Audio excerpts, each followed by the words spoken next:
నా వీడియోలు రెగ్యులర్గా ఫాలో అయ్యేటటువంటి వాళ్ళకి రష్యా ఉక్రెయిన్ వారు, లేకపోతే ఇరాను ఇజ్రాయెల్ మధ్యన గొడవ, అలాగే హమాస్కి ఇజ్రాయెల్కి మధ్య గొడవలు రాబోతున్నాయని వచ్చిన తర్వాత జరిగిన పరిణామాలు నేను ఏది మిస్ చేయలే.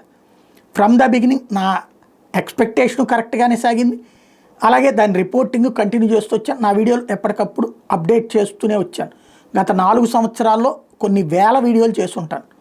ఇప్పుడు దాదాపు 250 కోట్ల దాకా మినిట్స్ వ్యూస్ ఉంటే అందులో ఇలాంటి ఉన్నటువంటి పరిస్థితి ఉంది. ఇదంతా ఎందుకు చెప్తున్నానంటే, రష్యా ఉక్రెయిన్ వార్ బిగిన్ అయినప్పటి నుంచి దాదాపు 1.5 ఏళ్ల పాటు ట్రంప్ చచ్చిపోతున్నాడు అన్న ప్రచారాన్ని విపరీతంగా చేసుకొచ్చారు. ఎందుకు?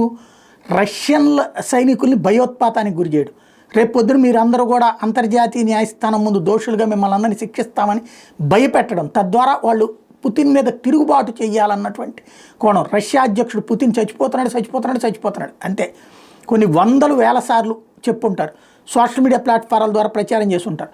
ఆయన కొద్దిగా ఇలా తిరిగాడంటే అదిగో తలకాయ వాలిపోతుంది, ఆయన కాలు మీద కాలేసుకున్నాడంటే శక్తి లేకపోతుంది. ఇట్లాగా ఆయన దర్జాగానే తిరుగుతున్నాడు, అంతా నడుస్తున్నాడు. ఎప్పటికి కొన్ని వేల సార్లు చంపే ప్రయత్నం చేశారు ఆయన్ని. కనిపించట్లేదు, వారం నుంచి చచ్చిపోయాడా, వేరే వాళ్ళు నడుపుతున్నారా, ఇదంతా ఉక్రెయిన్ అధ్యక్షుడి చేత మాట్లాడిస్తారు. ఈ ఉక్రెయిన్ అధ్యక్షుడు వాడు చస్తే ప్రపంచానికి దరిద్రం వదిలిపోతుంది, 3వ ప్రపంచ యుద్ధ వాతావరణం పోతుంది. ప్లస్ ఉక్రెయిన్ ప్రజలు ప్రశాంతంగా బ్రతుకుతారు.